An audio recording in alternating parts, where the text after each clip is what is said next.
works. Okay. All right, so we're recording for the second class here. So the second hour of this class. So what I'll do is I'll do my best to in this, since it's the first class and it's kind of the intro, and a lot of you are still trying to figure things out and trying to figure out how things are running and whatnot. What we'll do is I will 11:20. I will end this.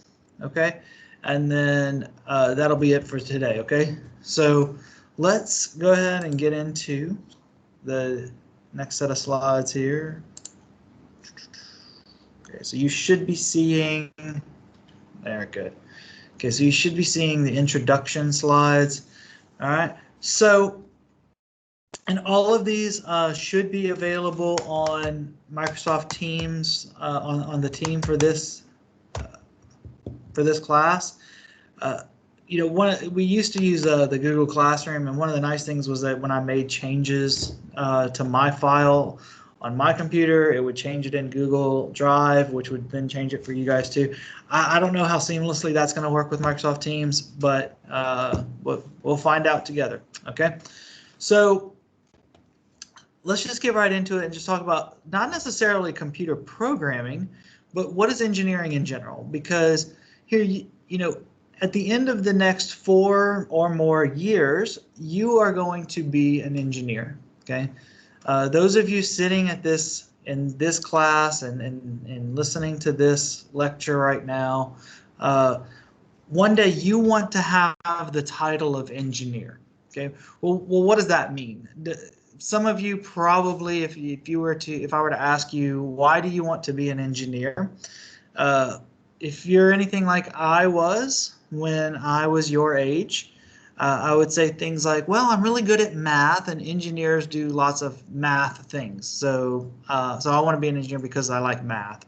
Or you might say that you like science, or you might say that you like money, right? That you want to have a job that makes lots of money, and you heard from somebody, maybe, you know, your mom or dad, like me, it was my mom and dad who said, well, you're really good at math, and and engineering is something where they use lots of math and they make lots of money, so that's what you should go and do, right? And all of these can be true, right? But engineering is much bigger than that. Okay, it's not just about the paycheck. It's not just about that, oh, we're good in math and science, and so therefore that's what we should do, because there's other fields that require lots of good math and science ability, right? But what is engineering, and what makes it different from other fields? Okay, and so I've compiled this like little list here that I'd like you to take a look at. Is engineering is about analyzing and solving problems, right? And using tools to create solutions, and sometimes, if a tool does not exist, an engineer may need to create the tool. So sometimes what we find out is we have this problem, we've analyzed it, we need to solve it, but we don't have the tool that we need to solve it. So let's create the tool. So sometimes that's something that we may be called upon to do. Okay, some things that engineering is not. It's not about memorizing. Okay, it's not about answering questions. You may think, wait a second, it's not about answering questions. One thing that you'll hear me say numerous times throughout the next couple of months that we get to spend together, one thing you'll hear me say a number of times is science is about answers to questions, but engineering is about solutions to problems. Okay, and I know that it may not be easy to see the difference between those two things. In fact, I think even the words for those 4 things, for answers, solutions, problems, questions, in some languages they aren't different words, right? But a question has a single correct answer to it. All other answers to, say, for example, a true-false question or a multiple choice question. It has one correct answer to it. All other answers are wrong, right? Okay, that's why it's the third bullet point there under engineering is not. Engineering is not finding the one right answer. Okay. What about solving problems? How is that different? There can be lots of solutions to a single problem. Okay. You know, right now this year, I think this might be the first year that I've been teaching in Turkey that we've had this situation come up. But there's an election in my home country. So in America, I'm sure many of you have heard. In fact, there was a debate last night, right? I'm sure many of you have heard and know that there's an election coming up in America in about a month, right? Now, America has a solution to the problem of how to govern people, right? We use a form of democracy, a republic, right? Now, Turkey also has a democratic republic, but they're not the exact same, are they? All right, they're both slightly different solutions to the problem of how to govern people, of how to help people, right? So is either one of them right? Is either one of them wrong?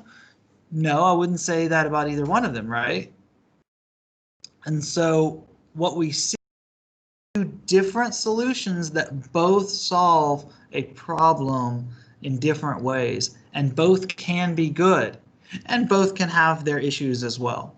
Okay, another maybe less arguable example would be if I were to, I told you earlier today that I used to live in Ankara. Well, if I wanted to move, if I wanted to drive from Ankara, or let's not even say drive, let's say if I wanted to go, I wanted to just travel from Antalya to Ankara, right? How many different ways could I do it? Well, there's lots of different solutions to the problem. If I need to be in Ankara for some reason, all right, I could fly, right? I could drive, and even driving, there's multiple different routes, right? I could go through, what is it, Afyon, right? I could go through Afyon, up through Isparta, Afyon, and go on into Ankara, or I could go the other direction, and I could go through Konya, right? So there's lots of different ways to be able to go to Ankara from here. I could walk. I won't, right? Because that's like just not physically able, right, to do that very well. But it is a possible solution to the problem, right? And one of the things that you'll hear me say, another phrase that you'll hear me use a lot is the word trade-off. Okay? What a trade-off is when there may be some good aspects of one solution that are bad aspects of another. And so for an example, in this going to Ankara, what is the good thing about flying to Ankara? Well, I get there faster. I don't have to drive myself, and so therefore, so since I don't have to drive, then I don't have to focus. I can just sit on the airplane and read a book or do something else or work, right?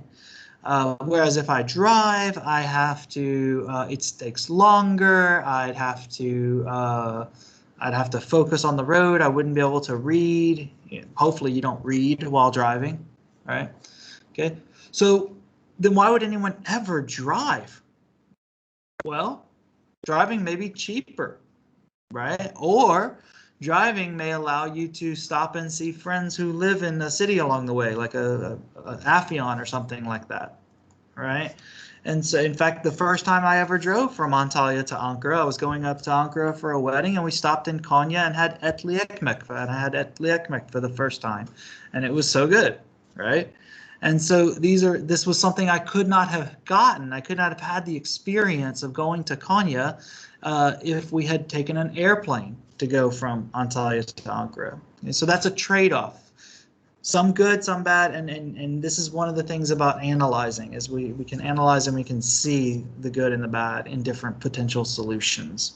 Okay, so make sure you understand engineering is analyzing, solving. the core thing of what I want you to get out of this is engineering is about solutions to problems. It's not about answers to questions. Okay, science generally deals with answers to questions. You know, what is the boiling point of water? That's the question science would answer, right? How do we use boiling water to do something, maybe to produce energy, right? That's how we produce different types of energy using steam power, right? One final note, engineer does not claim someone else's solution as their own. Engineering, I am very proud of this field. Okay, this is I love being an engineer. Okay, one of the things that I feel very strongly about is that engineering is a very noble field, and one of the things that we do not do is we do not claim someone else's work as our own. That's probably why I put so much emphasis on the academic integrity discussion from the last set of slides. Okay, all right. So if you want to be an engineer, you need to put in the work yourself to be able to learn and to be able to do the things that you want to do. Okay, all right. So how do we do engineering? We want to be, so this field, the specific department we're in, the computer engineering field, it's all about computers, right? Well, not entirely, right? The computer is the tool that we use. Engineering is all about solving problems, right? But computer engineers, we're not just about making computers, although there is a part of our field that is about designing and developing computers and computer components, right?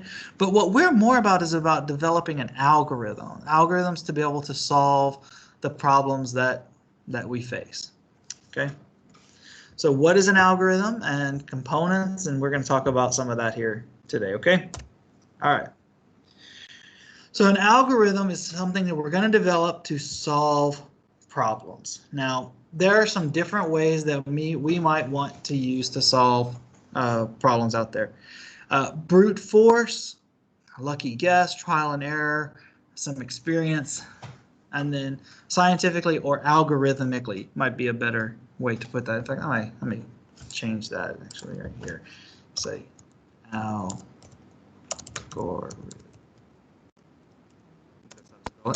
Okay. All right. So the example I often use in how to solve a problem is imagine that we had a dictionary. Now, I don't know how old you guys are. I don't know if you have ever used a physical paper dictionary in your life. All right. I'm sure that at one point I will teach a group of students that has no clue what a physical dictionary looks like and has never used one. But I don't think we're there yet. But imagine, you know how a dictionary is set up. Right? It's a book, it has a bunch of definitions of words, and it's organized, right? It's organized alphabetically. Okay. So imagine that I handed you a dictionary and I said, I want you to find the word problem in the dictionary. Okay. Now, a brute force method would say, well, I'm going to start at page 1 and I'm going to see if the word problem is on page 1. And if it's not, I'm going to move to page 2 and then 3 and then 4 and then 5 and then 6. Okay. Now, the question is, will you find the word problem doing it this way?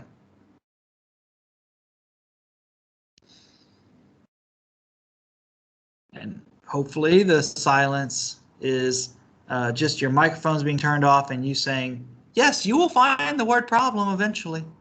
If I go page by page through the dictionary, eventually I will find the word I'm looking for. Is it the best solution? Probably not, right? It is a correct solution. It will solve the problem I am facing, but it has better solutions that are possible. Okay. What about lucky guess? Okay, so lucky guess. So the lucky guess methodology of solving a problem would be for me to say, okay, what I'm going to do is I am going to just open up the dictionary at random to a random spot, and I'm going to see, is the word there? Okay, is the word I'm looking for, is it there in the spot that I'm looking? Okay. Okay. And if it is, great. And if it's not, I'll just look in another spot. And I'll just keep going and going until I either find the word or I just keep going. Now, will I find the word problem like this?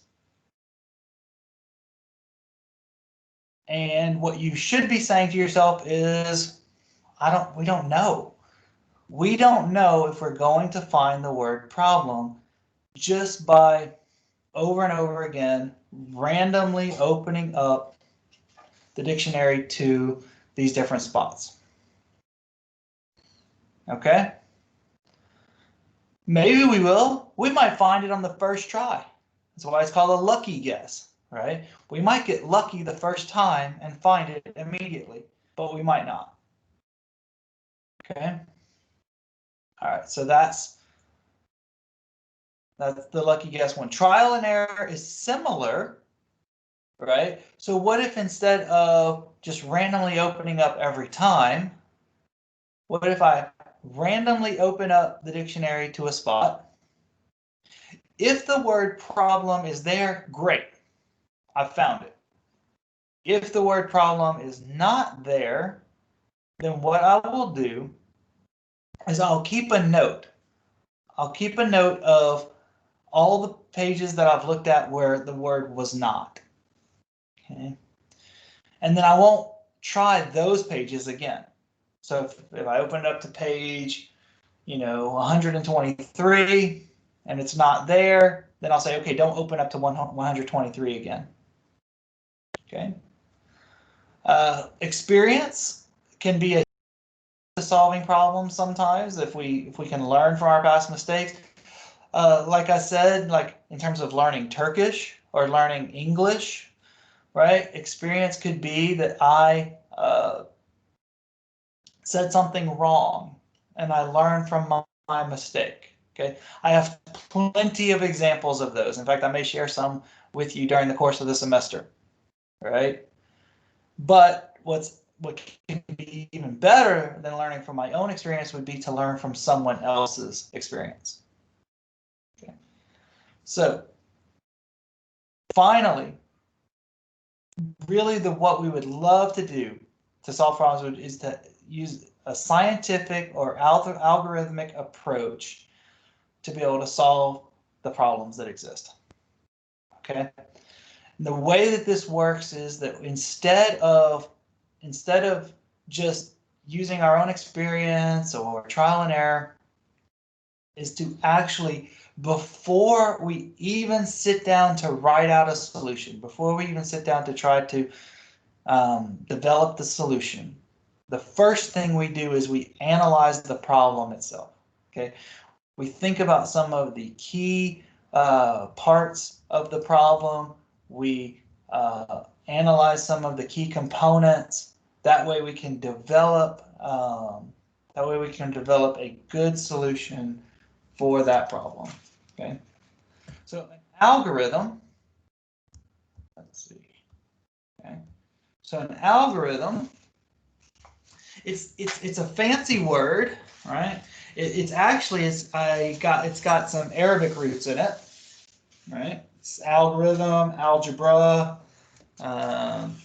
those types of words. They all have Arabic roots, right?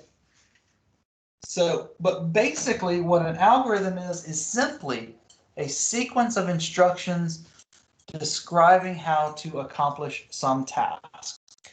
Okay, so an example of an algorithm you may have used before in your life would be a cooking recipe, right? when you take, and we'll actually do one in here in just a moment. All right, it could be a recipe for. What we'll talk about here in a moment is a recipe for AYRAN. Okay, so assembly instructions. If you've ever tried to put something together. The example I used earlier in this lecture, the directions for driving from Antalya to Ankara. You might say, you know, take a left on this road or continue down this road for so many kilometers, and that kind of thing. Okay. Instructions for installing software such as a Java. In fact, we'll look at that one right now. All right.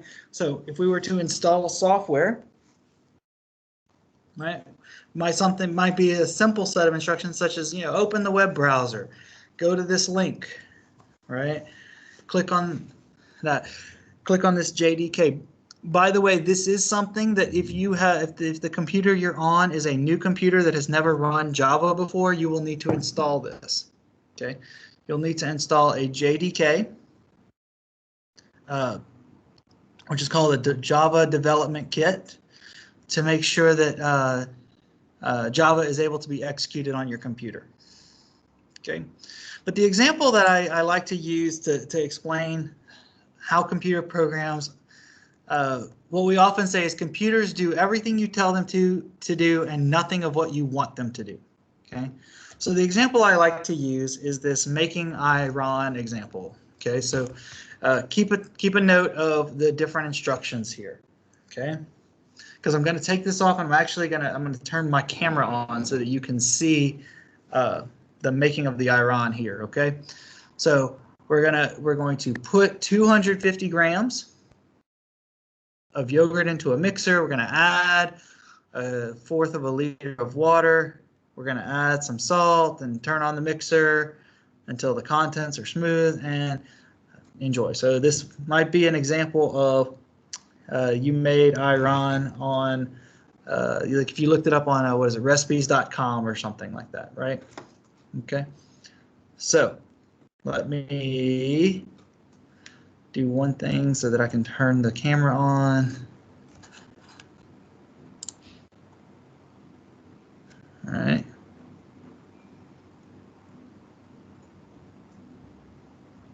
All right.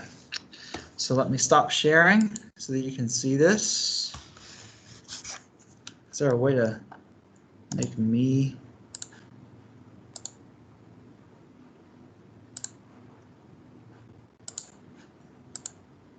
I don't want to blur it. Okay. Can everyone see me right now? Because I can't tell if I'm like the central or not. Let's see.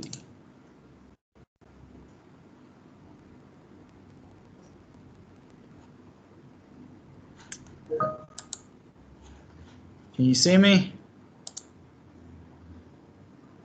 Oh, good. Okay, thank you, Alper. All right. Okay, so can you see my mixer here? All right. So here's what we're gonna do. So here I am in my actually my salon, right? So I brought the mixer in here so that we can go through this. All right.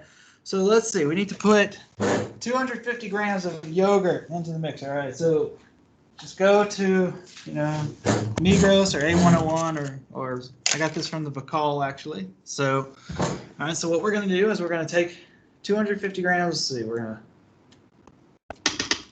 Let's see. Maybe pour some in there. Right. That looks about right. All right. Okay. So now we have yogurt. All right. Now we're going to, and this is usually much better if we do this in class. It's much more fun for everybody, but you know, we do what we can. All right, so now we're going to add, what did the instructions say? Was that add 1/4 liter of water? So we put about equal parts yogurt and water. Okay, so there we go. There's my water. Okay. All right. Now it says to add some salt. Okay, so I went to the Bacall and I bought some salt.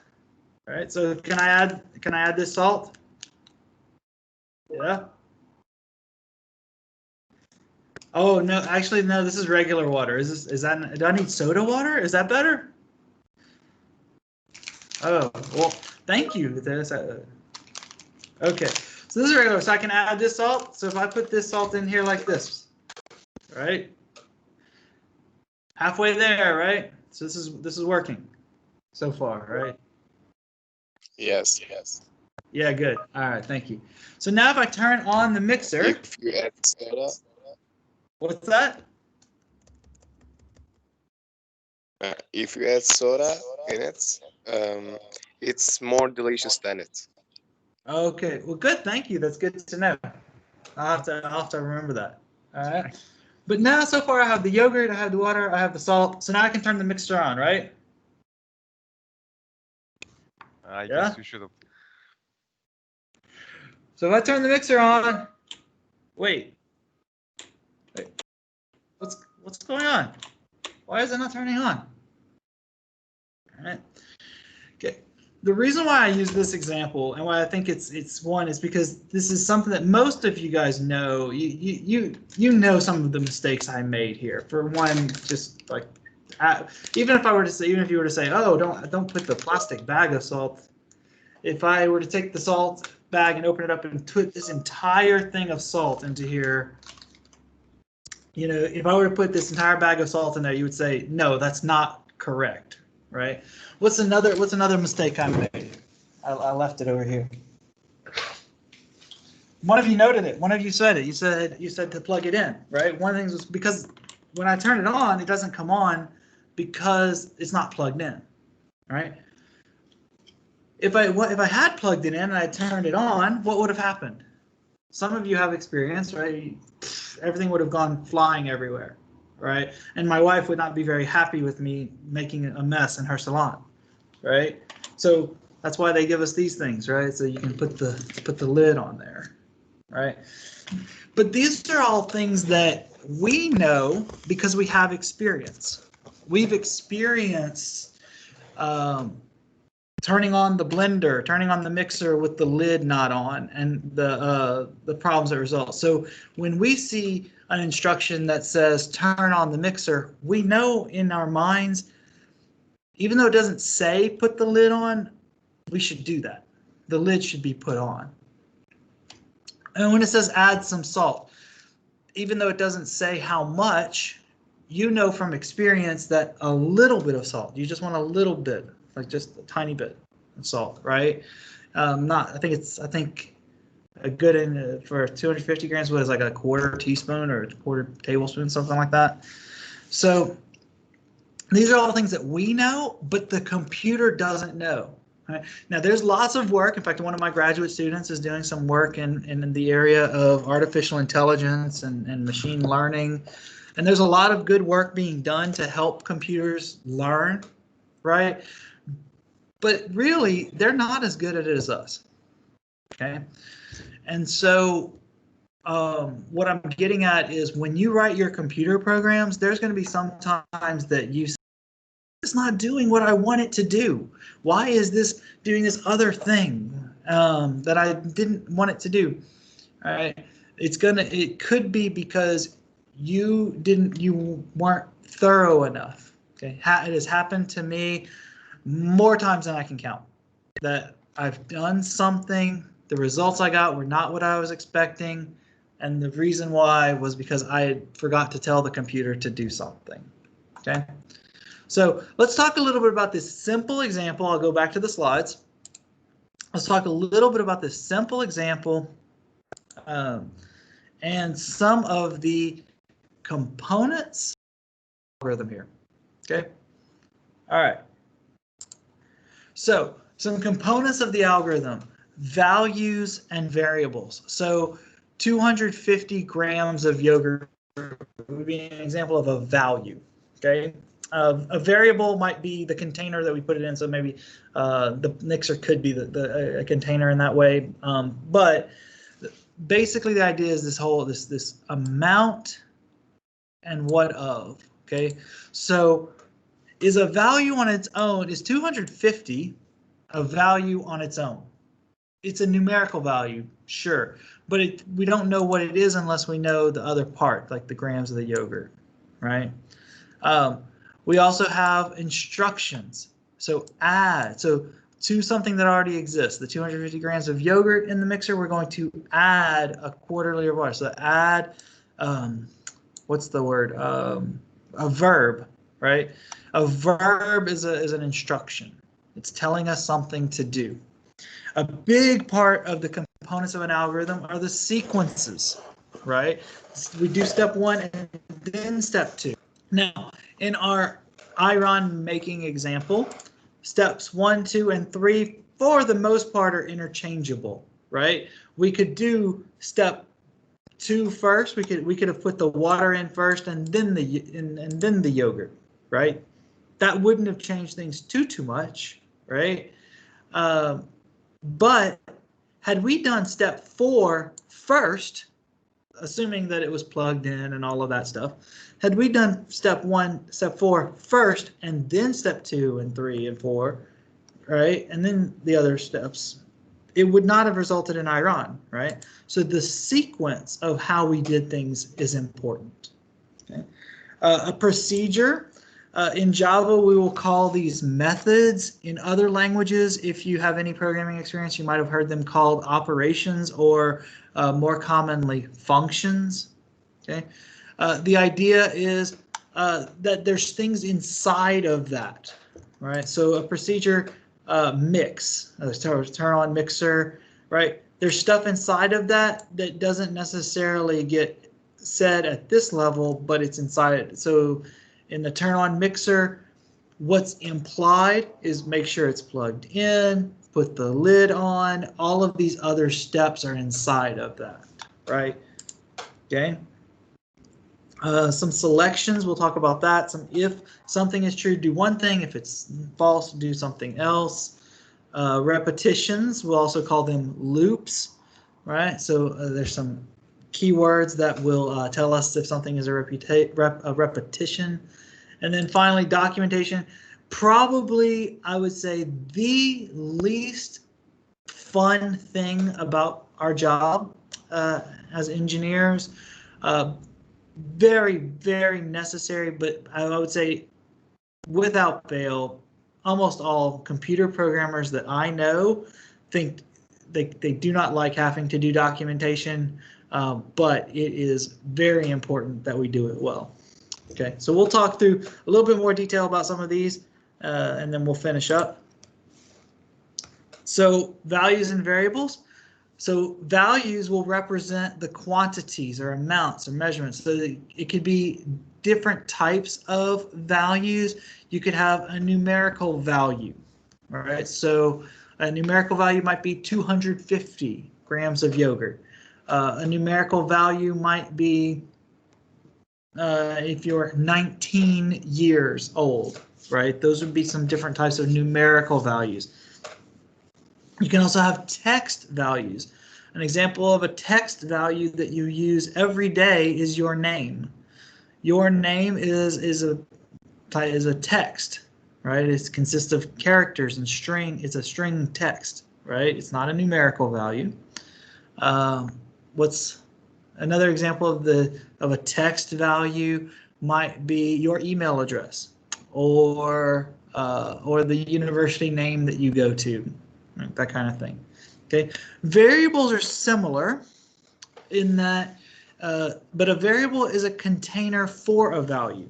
Now, the way that Java and most computer programming languages operate, variables kind of get used interchangeably for values when they're used, but the container doesn't always have the same value. So, as an example, and I'll switch back to here again. Okay, so here I've, in an effort to stay awake, in an effort to get me woken up in this early morning class, right? I had my cup of coffee here. Okay, now inside, I'm not going to tilt it because it would spill, but inside of this cup right now is coffee. All right. Now, can I put anything else in here? can I put something else into this coffee cup if I wanted to? Sure, yeah, why not? No, sugar. Actually, Alper, I drink my coffee black with no sugar or milk. So, but it's good. My son would definitely want lots of sugar in his coffee. Could I put if this were, you know, if this AYRAN over here was actual, real, normal AYRAN, could I put that in the coffee cup? Yeah, right. Now, can nice. Can they contain both at the same time? And the answer is no.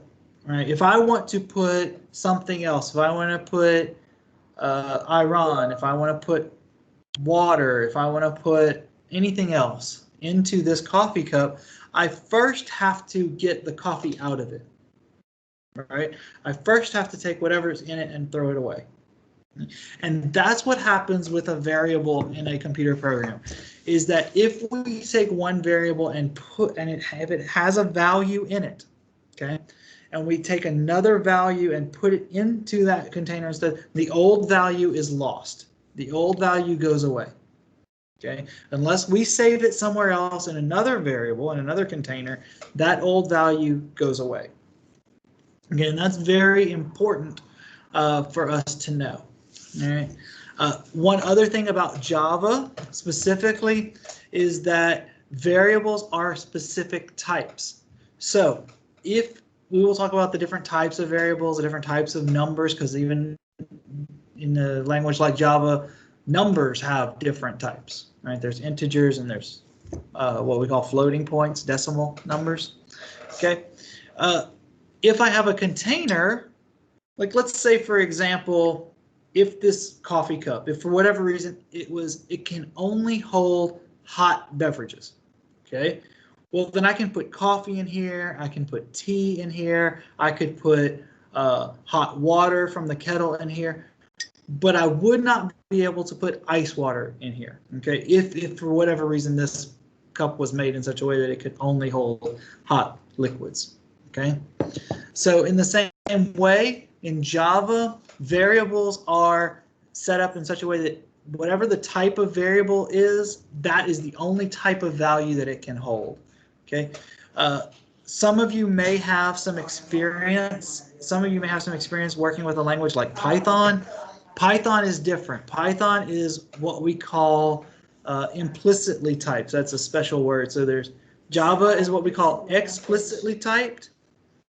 Python is implicitly typed. What that means is it's a fancy way of saying Python. I could have a variable that holds a certain type of value, and if I just put a different type of value in there, Python says no problem, I can do that. All right. Java, on the other hand, whatever the type of variable it is, that's the only type of value that it can hold. Okay. We'll get into some examples in the coming weeks. Okay. Let's go back to the slides. You can see that. Okay. Maybe I need to get like a projector so I can stand in front of it and put the slides up in the background. Okay. Instructions, like I said, and some examples of instructions are any type of verb, right? Any type of do this, put this, add that. So these are what instructions are. Okay. You'll have lots of instructions. Pretty much every line of code is going to be an instruction in your computer programs. Okay. Sequence, again, the order is important. What if we had performed in reverse order? I gave that example. Turned on the mixer first. After the mixer was turned on, then we put in the ingredients. We could have a much different outcome, right? A much different experience. Okay. In the same way, if I were to say, in order to go from one place to another, driving from one place to another, take a left and then a right, right? It would be very different than if I had said take a right and then a left, right? We may not end up in the same place. Okay. Procedure is, like I said, this will be, we'll refer to these as methods. in Java, functions in other languages, and operations in still others, right? But the idea is we have some subset of instructions, right, that we give it a name. So mix could include instructions to make sure the lid is closed, make sure it's plugged in, press the button, right? Those are all can be in the example of the word mix, okay? Walk is an example of a procedure that for many of us, we don't necessarily think about that walking has so many instructions inside of it, right? All of your joints and muscles and all that stuff moving in your leg every time you take a step. If you've ever had, as I have, if you've ever had the joy, the pleasure of watching a small child learn how to walk for the first time. I have 3 children, like I told you earlier today, and I've gotten to see each one of them learn how to walk, and just knowing and seeing how it's not easy, right? It's not easy for them in learning how to do this because there's so many moving parts. There's so many parts to how to take a single step, right? How to maintain your balance, all these things. All of this is contained. If we were to simply say to someone, hey, can you walk from here to there?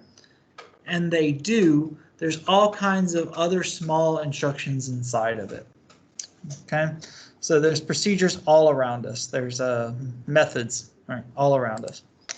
All right, some selection. You would probably will refer to these as if statements or if else statements a lot because that's the keyword that we use in programming. But it's based on the idea of a true false condition, right? So it's when we get to the if else section, you'll learn a new word called a Boolean. So a Boolean is a true false value. Okay. But if something is true, we do one thing, possibly otherwise, possibly else, possibly if it's false. Okay. So for example, if I like AYRAN, right, that's our condition. If I like AYRAN, is that true? Is it false? Okay. If it's true, then drink, right? That's one sequence, something that we do as a result of the truth of this. If it's false, if I don't like AYRAN, otherwise, then we say no thank you or something else. We don't drink it, right? If class is over, which it's not just yet. We still have about 10 minutes left. Right? If class is over, then we can leave the meeting and enjoy the weekend, right? Otherwise, remain online, right? We can also have multiple parts to that conditions. If class is over and I don't have questions, then I can leave, right? And in which case, both of these would have to, so class could be over, but I might have questions, so I need to stay on the meeting or I need to stay and talk to the teacher. Or if class is not over, doesn't matter if I have questions. If it's not over, then we still have to stay online. Okay, and we'll talk about that, about ands and ors and stuff like that when we get to that selection, that if else section here in a few weeks. All right. Repetition is based on the idea of we keep doing something over and over again until some condition is met. Okay, so it's similar to selection, but instead of just one time checking, is it true? Do this. If it's false, do this. Instead of that one time, we keep checking. We say, is it true? Okay, do this. Is it still done with our sequence? Is it still true? Okay, we do it again. Is it still true? We do it again, right? And so forth, right? So the idea would be the example from the AYRAN example, we mix is our instruction, is our procedure, right? Until, that's our repetition keyword, we keep checking. Is it smooth? Okay, if it's not smooth, we keep mixing. Is it smooth? We keep mixing. Is it smooth? Yes. Okay, now we're done, right? While is our repetition keyword. While teacher is speaking, that's our condition. So I am speaking right now. Pay attention and take notes, right? Once the teacher is done speaking, okay, if I am quiet, then you don't need to pay attention, right? Okay. All right. The final component of an algorithm that we talked about was the documentation, right? It can be different things. It can record what it does. It can describe things about how it's accomplished, maybe the purpose. Again, this is what programmers like the least, and the reason why is because it's not executable code. It's not something that is actually doing the algorithm. It's information about the algorithm. Another word that we might use to describe this is metadata. Okay. An example of metadata that you may know in real life, for those of you who are active on Instagram or whatever the other social media sites are that where you take pictures, like, you know, you go to the beach, you take a picture of your friends at the beach and you post it to Instagram or to whatever. Okay. Contained in that picture, contained in the metadata of that picture might be information such as where it was taken. So there may be a what's called a geolocation, right? So the latitude and longitude location of where you were when that picture was taken. It might be metadata might be what type of phone it was that took the picture. Was it an iPhone? Was it a Samsung? Was it something else? Okay. Now this is all information that for the most part you don't think about. For the most part your friends don't care about. Your friends don't care when they see on Instagram. They don't care if you took your picture with a Samsung or an iPhone, right? They just want to see your face, right? They want to see you having fun, right? And that's what the core of the picture is about, right? The metadata is other information that's about the picture, about the file, right? And this is why programmers, when it comes to documentation, why we don't like it as much is because we see it as being extra. Who cares, you know? But what's important is that the program runs, right? What's important is that I put in certain inputs and I get certain outputs, right? That's what's important, all right? But documentation can be very, very helpful to our users, especially. Okay, it can be helpful to a couple of different types of people. One is users, because a user manual is a form of documentation. If you've ever bought a new phone or a new computer or some other type of technology, and you had, or a software package, and it had installation instructions or instructions on how to start the device, right, or how to set up the device. This is all documentation. This isn't the device working. This isn't code written to make the device work. This is telling the user how to do it, and that's a form of documentation. I had another one in my head that I thought of. Oh, comments. Comments in our code is usually how we do documentation for a lot of programmers. Another person that it can help is another programmer working on your project. Many of you, I would might even say all of you, I might say all of you, will work one day as part of a team. There's very few people who work as just standalone programmers by themselves. You'll work on a team, which means that other people will need to be able to look at your code and understand it. Documentation, comments in the code can help understand your code. Another programmer that may need to understand your code will be the person that comes after you. You know, my parents, when they were working, my dad's retired now, but when they were working, it was very common. It was very common for them to start with one company, stay with that company their entire life, and retire from that company. I know my grandfather did that. Okay. These days that doesn't happen as frequently.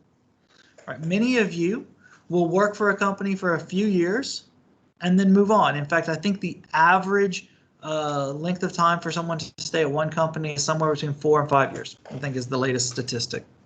Okay. And it's not fired more frequently, and it's not that people get upset at the job they're at and they quit frequently.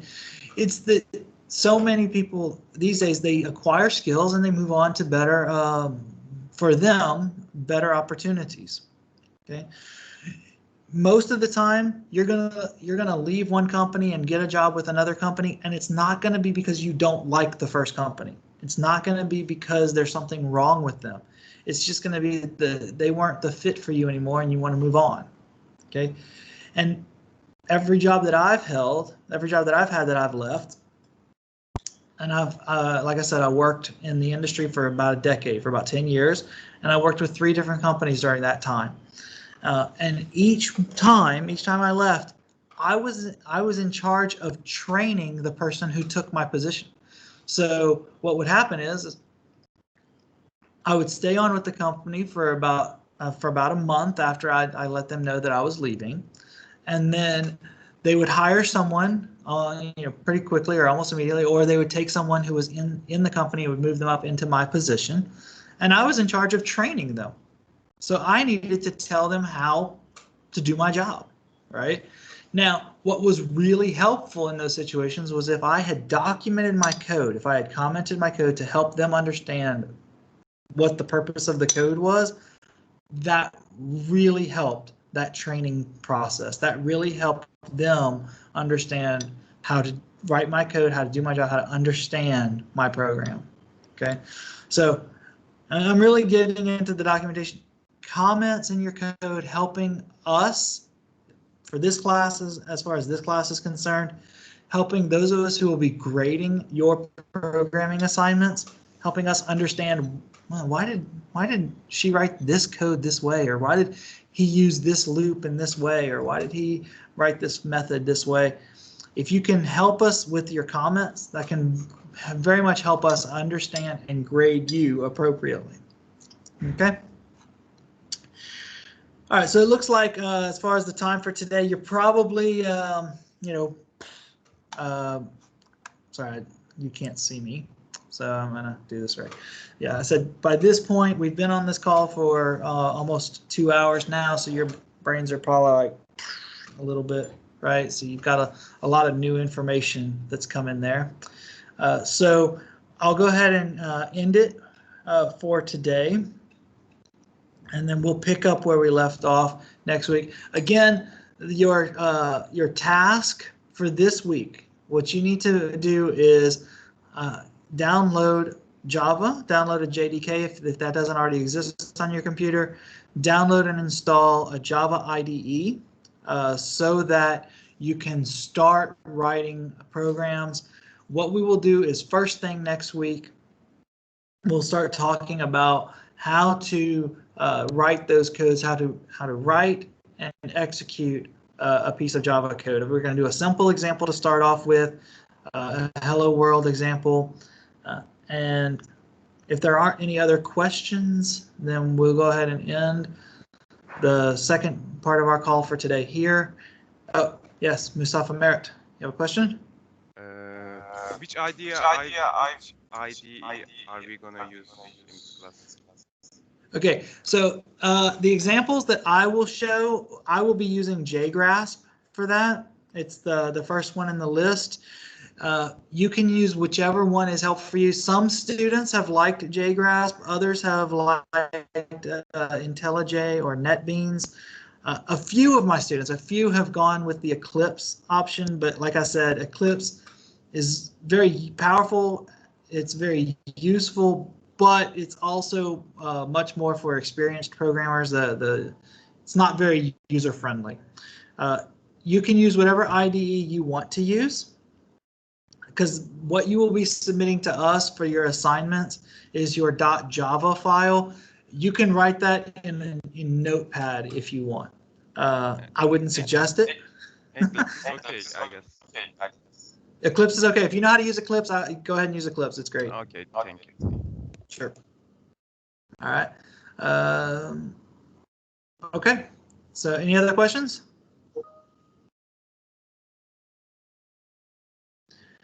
Okay, yeah, go ahead and check the slides for that. You need to go ahead and send me an email, Aishaner, about that, and I can excuse you from the classes because you have a class at the same time. Okay. All right. And I will go ahead and talk with Taha Hoja about. Yep. JGrass works great. I love JGrass, but it's my favorite of the IDEs. But you use whatever you want to use. And I'll talk with Taha about the lab for this week, for those of you who are also scheduled for the lab section, and we'll see about whether we'll start this next week or we'll put it off for one more week. All right. But look for an announcement concerning that. We'll probably announce it in the other class, the lab class. So make sure, if you have not already, if you are part of this class and you are also taking the lab, make sure that you are also in that lab section, the lab Microsoft team. Okay? All right. Okay, well, I'll still be around until and able to answer questions for the next the public gathering. But for this we'll end today, and have a good weekend, and I'll see you next week at the same time.